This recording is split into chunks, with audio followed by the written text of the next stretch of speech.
2 weeks after the boycott of Qatar began, only now Saudi Arabia says it's compiling a list of grievances against the Gulf state.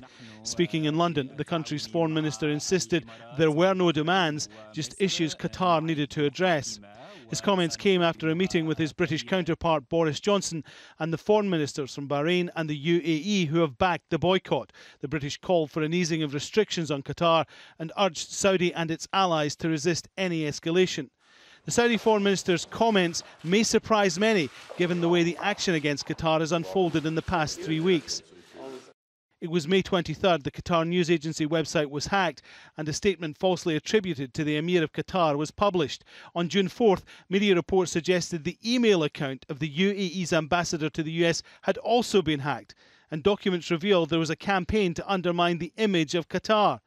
1 day later, Bahrain, the UAE, Saudi Arabia and Egypt announced it was cutting links to Qatar, including restrictions to their airspace and the closure of Qatar's only land border with Saudi Arabia.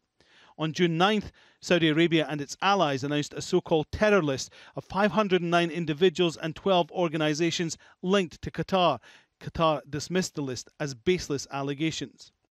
This begs the objective question: if grievances were well established, then that's when you start the embargo. And this shows that the Saudis, the Emiratis and the Bahrainis, what I call the Gang of Four, have no list whatsoever. They just wanted to engage in a venture against Qatar.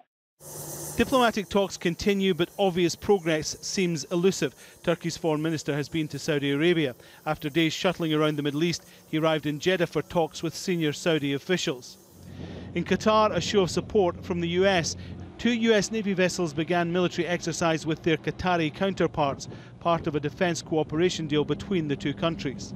Today we're conducting a maneuvering exercise with the Qatari Navy off the coast of Qatar. This exercise occurs every 3 to 4 months during the visit of the American Navy ships to Qatar's ports. It comprised various exercises, including one with the Qatari Emiri Air Force. The military exercises will end in the next few days. The boycott by Saudi Arabia and others continues. Alan Fisher, Al Jazeera, Doha.